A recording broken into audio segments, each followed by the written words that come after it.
I was only 12 years old when my grandfather called me into his study for the last time. He placed an old leather diary into my hands, looked straight into my eyes, and said, "Never let money change your heart, because one day everyone around you will fight for it." I did not understand his words. Then I only hugged him and promised I would always stay honest. A week later, he passed away, and our entire family gathered at the mansion for the funeral. Everyone cried in front of the guests, but the moment the last visitor left, their real faces appeared. My older brother Michael immediately walked into grandfather's office and started opening every drawer while my uncle searched through the safe. My aunt whispered, "There has to be another will worth billions somewhere in this house." My mother quietly held my hand and told me not to say a single word, because greedy people become dangerous when money is involved. The next morning, the family lawyer arrived carrying several sealed envelopes. Everyone smiled, believing they were about to become billionaires. Michael leaned back in his chair with complete confidence, because he had always believed grandfather loved him the most. The lawyer slowly opened the official will and began reading. Every company, every building, every investment, every bank account would remain under the family trust until another confidential document was discovered. The room instantly exploded with arguments. Michael slammed his fist onto the table, shouting, "This is impossible. Grandpa promised everything to me." My uncle accused the lawyer of hiding documents. My aunt demanded the police investigate the office. While everyone was fighting, I quietly remembered the old leather diary still hidden inside my bedroom drawer. Nobody else knew grandfather had personally given it to me before he died. I opened the diary that same night and found a small handwritten message folded between its pages. "If you are reading this, it means the family has already begun fighting over money. The real inheritance is hidden where only you and I planted the first oak tree 20 years ago."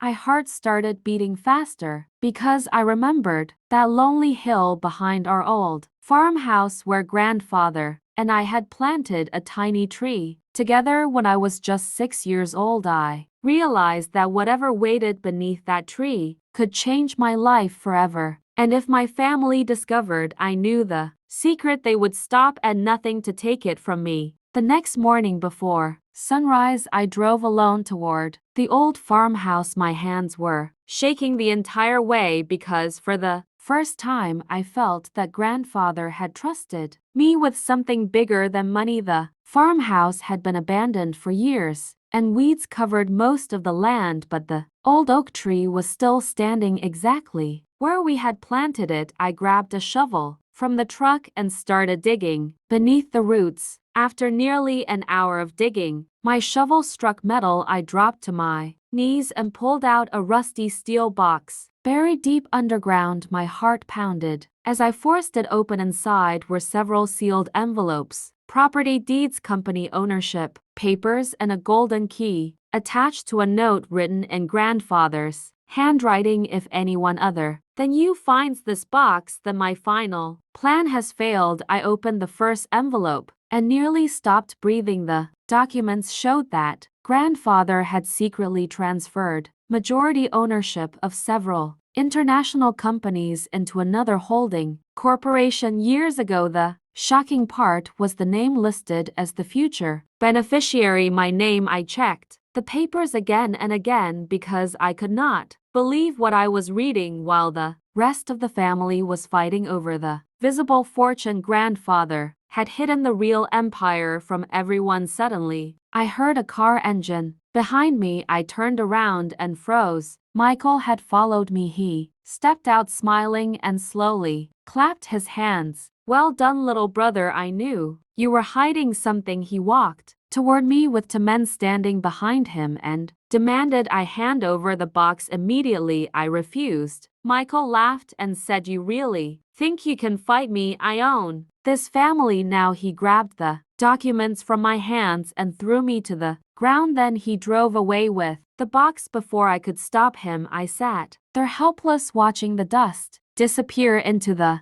distance for a moment. I thought everything was over. Then I noticed one final envelope still hidden beneath the tree roots. The envelope had only 3 words written on the front: open last. With trembling fingers I opened it and discovered a secret that would completely destroy Michael's plans and turn the entire family upside down forever. I carefully unfolded the final letter and my entire body went numb. Grandfather had predicted everything. He wrote, Michael will eventually steal the first box because I know his greed better than anyone else. Those documents are worthless without the authorization. Files stored inside Vault 47 at Blackstone Private Bank. The only legal owner of that vault is you. Attached to the letter was the original vault key, a biometric authorization card, and a handwritten password that only grandfather and I knew. At that moment I realized Michael had stolen nothing more than useless papers. Without the final authorization, I immediately drove to Blackstone Private Bank and asked to meet the branch director. The moment I placed the key and authorization card on his desk, his expression completely changed. He escorted me into a private conference room where 3 senior executives were already waiting. One of them smiled respectfully and said, Mr. Harrison, we have been waiting for you since your grandfather instructed us years ago. They opened Vault 47 and inside were original ownership certificates, digital access devices, confidential contracts, and a recorded video message from grandfather. In the video, he looked directly into the camera and said, if you are watching this, then greed has already revealed everyone's true face. Never hate them, simply let the truth expose them. The companies hidden in this vault are worth over $8 billion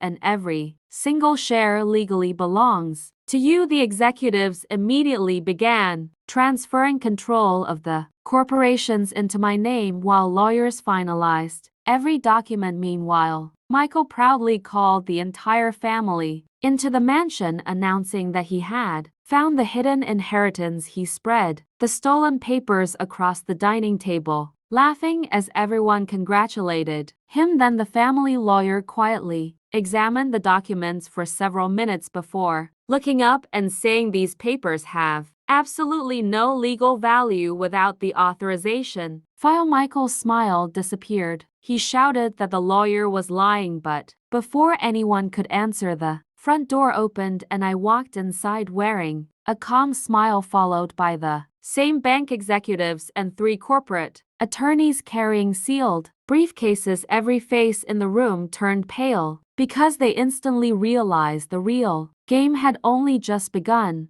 The family lawyer slowly stood up and placed a thick black folder on the table before looking directly at Michael and saying, everything you have claimed over the past hour is legally meaningless because the true inheritance was never inside those stolen papers. Every person in the room became completely silent as one of the corporate attorneys opened the folder and displayed the original ownership certificates bearing my name. Michael snatched the documents from the table, hoping to prove they were fake, but the attorney calmly smiled and handed him another file containing certified court records, bank authorizations, and international registration documents proving that every company, every commercial building, every investment fund, and every private holding had legally belonged to me since the day my grandfather passed away. My uncle slowly stepped backward, unable to believe what he was seeing, while my aunt covered her mouth in complete shock. The bank director then walked forward and respectfully addressed me, saying, Mr. Harrison, congratulations on becoming the official owner of Harrison Global Holdings with an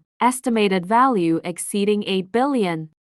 Everyone turned toward me with expressions I had never seen before. The same relatives who had ignored me only days earlier were now staring as if I had become a completely different person. Michael suddenly lost his temper and shouted, this is impossible. He manipulated Grandpa. He stole everything from us before anyone could answer. One of the attorneys quietly placed a small recorder on the table and press play. My grandfather's voice immediately filled the room, saying, "If my family is listening to this, then greed has already destroyed their judgment. Michael, if you are hearing my voice, understand this. I watched your actions for years, and I knew you cared more about my fortune than my family. That is why I intentionally left false documents where I knew you would search. First, the real inheritance belongs to the only grandson who never asked me for money, not even once." Complete silence filled the mansion. Michael's face turned pale as every word echoed through the room. At that exact moment, two detectives entered through the front door carrying official warrants. One detective looked directly at Michael and calmly announced that he was under investigation for theft, destruction of private property, and attempting to fraudulently claim assets belonging to another legal owner. Michael desperately looked around the room, expecting someone to defend him, but nobody moved. Even the relatives who had supported him moments earlier quietly stepped away because they finally understood the truth. While the detectives escorted him toward the front door, he turned back and shouted that I had ruined his life. I calmly looked at him and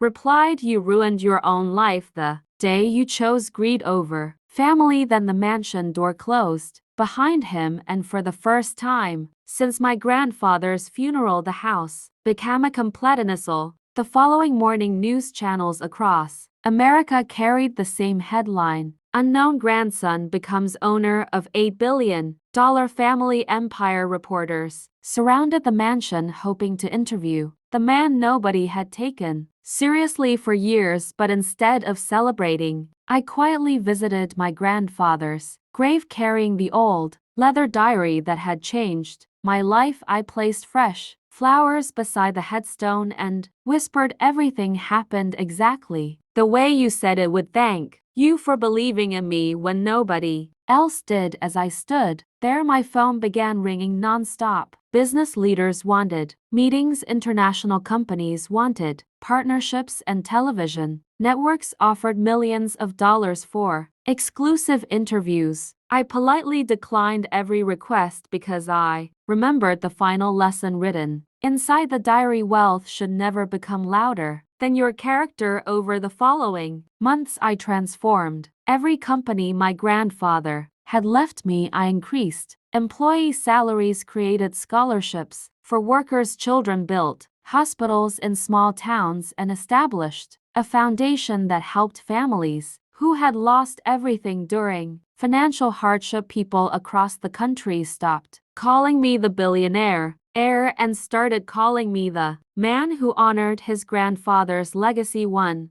afternoon, my secretary quietly entered my office and said, "There is someone outside asking to see you." I walked into the reception area and saw Michael standing alone. He looked nothing like the confident brother who had once laughed at me. His expensive clothes were gone, his eyes were filled with regret, and his voice trembled as he said, "I lost everything because of my own greed. I blamed you for years, when the truth was I destroyed my own future." He slowly placed the old family photograph on my desk and whispered, "I do not deserve your forgiveness, but I wanted you to know Grandpa was right about you." I looked at him for several seconds before answering, "I forgave you long before today, because carrying anger only keeps old wounds alive, but forgiveness does not erase consequences." We shook hands for the first time in years, and he quietly walked away without asking for money or another chance. Months later, I stood on the stage of the